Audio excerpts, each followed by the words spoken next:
مولانا رشید احمد گنگوئی نے ہندوستان کے بے لگام غیر مقلدوں کے جواب میں کتاب لکھی، اس کا نام ہے سبیل الرشاد۔ سبیل الرشاد، یہ بھی تقلید کے مسئلے پر ہے۔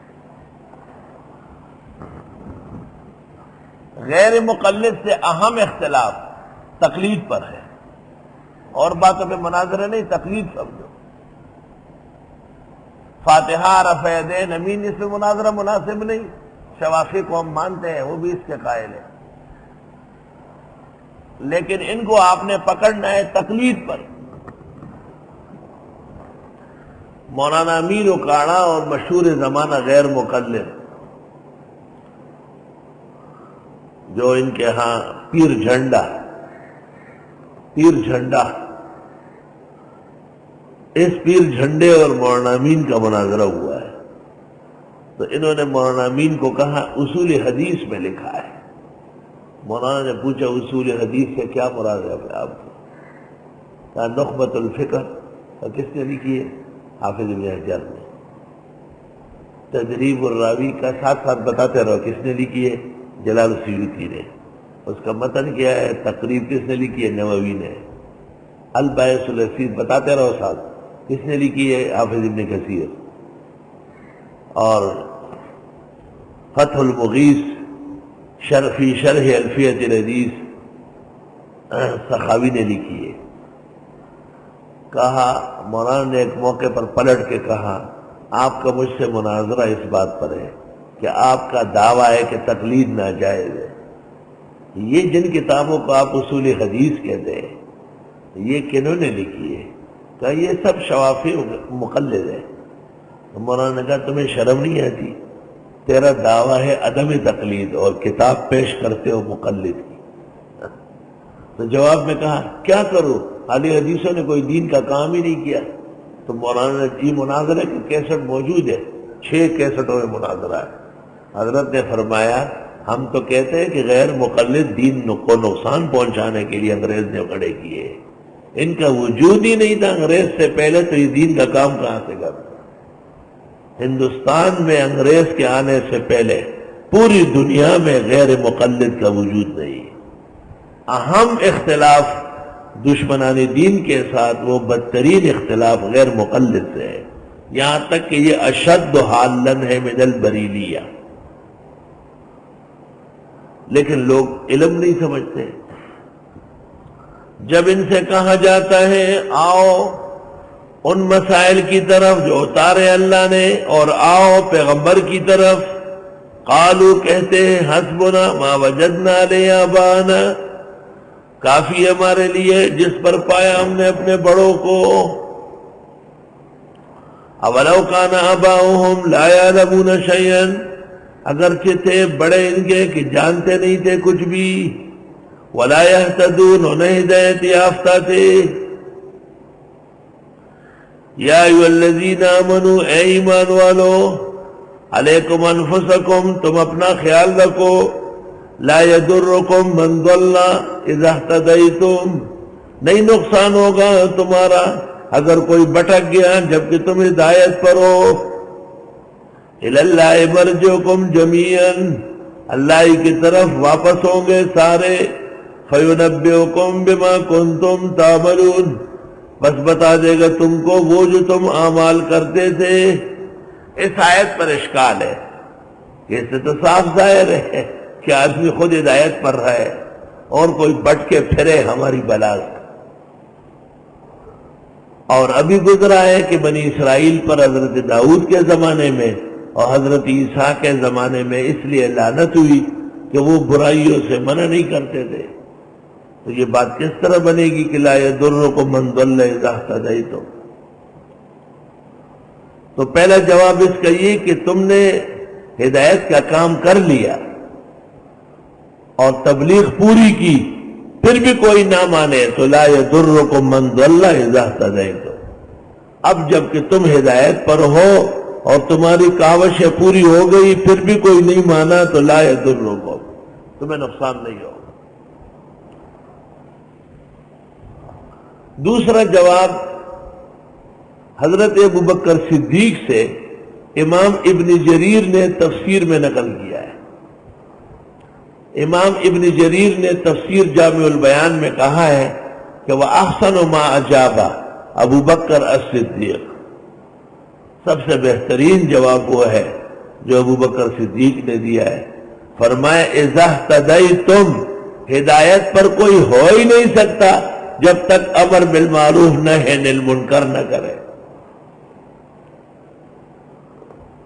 یا ایھا الذین آمنوا، اے ایمان والو، شہادت بینکم، گواہ ہونا چاہیے تمہارے آپس میں، اذا حضر احدکم الموت، جب آنے لگے تم میں سے کسی کو موت، حین الوصیت، اس وقت وصیت کرے، اثنان ذوی عدل منکم، وہ گواہی دو عدل والوں کی شکل میں ہو، او آخران من غیرکم، یا دو اور ہو تمہارے علاوہ، ان انتم ضربتم فی الارض، اگر تم سفر کرنے لگے ملکوں میں، فاصابتکم مصیبت الموت، بس آن پکڑا تم کو موت کے صدمے نے. اللہ اکبر. تحبسونہما من بعد الصلاۃ، اور روک لو ان گواہوں کو نماز کے بعد. علماء کہتے ہیں بہتر ہے عصر کی نماز کے بعد. فیقسمان باللہ، پس یہ قسم کھائیں اللہ کی، ان ارتبتم، اگر تم شک کرتے ہو، لا نشتری بہ ثمنا، ہم نہیں لیتے گواہی پر پیسے، ولو کان ذا قربا، اگرچہ رشتہ دار کے خلاف ہو، ولا نکتم شہادت اللہ، اور ہم نہیں چھپاتے ہیں خدائی گواہی، انا اذا لمن الآثمین، بے شک ہم اس وقت گناہگاروں میں سے ہوں گے. ان آیات کی شان نزول یہ ہے کہ ایک شخص تھا بدیل نام کا، مسلمان تھا، اور اس کے دو ساتھی تھے تمیم و عدی. یہ تینوں مل کر بغرض تجارت ملک شام چلے گئے. بدیل وہاں پہنچ کر بیمار پڑ گیا، اور اس نے اپنے مال و متاع کی فہرست تیار کر کے سامان میں رکھ دیا، اور اپنے دونوں رفیقوں کو اطلاع نہ کی. مرض جب زیادہ بڑھا تو اس کے دونوں نصرانی رفقا کو وصیت کی کہ کل سامان میرے وارثوں کو پہنچا دے. انہوں نے سب سامان لا کر وارثوں کے حوالے کیا، مگر چاندی کا ایک پیالہ جس پر سونے کا کام ہوا تھا وہ نکال لیا. وارث کو فہرست اسباب میں سے یہ پتہ چلا. انہوں نے اوصیا سے پوچھا کہ میت نے کچھ مال مزید بیچا تھا بیماری کی وجہ سے، علاج معالجے کے لیے، یا کیا ہوا؟ انہوں نے کہا ہم کو جو مال دیا تھا وہ اتنا تھا. انہوں نے کہا چاندی کا ایک پیالہ کم ہے. دونوں نے اس کا جواب نفی میں دیا. آخر معاملہ نبی اکرم صلی اللہ علیہ وسلم کی خدمت میں پیش ہوا. چونکہ وارثوں کے پاس گواہ نہ تھے تو ان دونوں نصرانیوں سے قسم لی گئی کہ ہم نے میت کے مال میں کسی طرح خیانت نہیں کی، کوئی چیز اس کی چھپائی نہیں. آخر قسم پر فیصلہ ان کے حق میں کر دیا گیا. کچھ مدت کے بعد پتہ چلا کہ وہ پیالہ ان دونوں نے مکہ میں ایک سونار کے ہاتھ فروخت کیا ہے. جب سوال ہوا کہ وہ اس وقت کیوں نہیں بتایا تو کہنے لگے کہ ہم نے میت سے خرید لیا تھا، اور چونکہ خریداری کے گواہ موجود نہ تھے اس لیے ہم نے اس وقت ظاہر نہیں کیا. اب پیغمبر کے پاس کیس دوبارہ پیش کر دیا گیا. اب رشتہ داروں کا دعویٰ تھا کہ میت کا جام دے دو، اور انہوں نے کہا ہم نے خریدا، اور ان کے پاس گواہ نہ تھے. رشتہ داروں نے قسم کھائی اور جام کی قیمت 1000 درہم ان سے چھین کر ان کو دے دی گئی. ان آیات میں اصلاً تو یہ واقعہ ہے، لیکن اللہ رب العزت نے اس سے بڑی تعلیمات بتائی کہ جب سفر میں بھی تم مرنے لگو صاف ستھری وصیت کرو، دیانت اور عدل کے لوگوں کو گواہ بناؤ. فَإِنْ عُثِرَ، پس اگر پتہ چلے مجہول بمانے معروف کے، ولدا زید، زید پیدا ہوا، بہت فلان پریشان ہوا، صیغہ مجہول کا ہے، معنی معروف کا ہے۔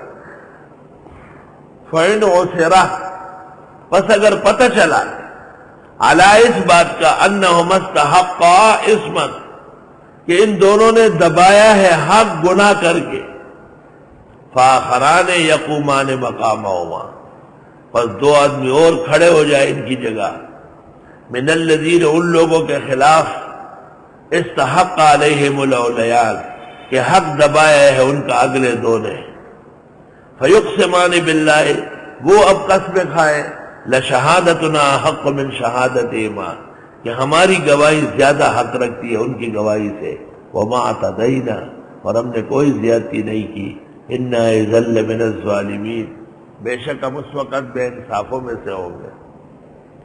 ذالک ادنی یاتوا بالشہادۃ علی وجہہا، یہ قریب ہے کہ دے لے آئے، یعنی دے گواہی صحیح طرح لے آئے، گواہی اس کے چہرے پر، یہ لفظی ترجمہ ہے، حاصل یہ ہے کہ دے یہ لوگ گواہی صحیح طرح، او یخافوا، یا وہ ڈرے رہے، ان ترد ایمان بعد ایمانہم، کہ رد ہو جائیں گے ان کی قسمیں بھی ان کی قسموں کی طرح، واتقوا اللہ، اللہ سے ڈرو، واسمعوا، سنو، واللہ لا یہدی القوم الفاسقین، اور اللہ سمجھ نہیں دیتا ہے فاسق لوگوں۔ سورت کا خلاصہ، وقوع قیامت، عیسیٰ مسیح اور انبیاء علیہ السلام کی بے بسی اور ان کو معبود اور الہ جاننے والوں کی رسوائی، اور عیسیٰ مسیح اور ان کی والدہ اور خدا کے پیغمبروں کے خدا کے ہاں وجاہت و اعزاز،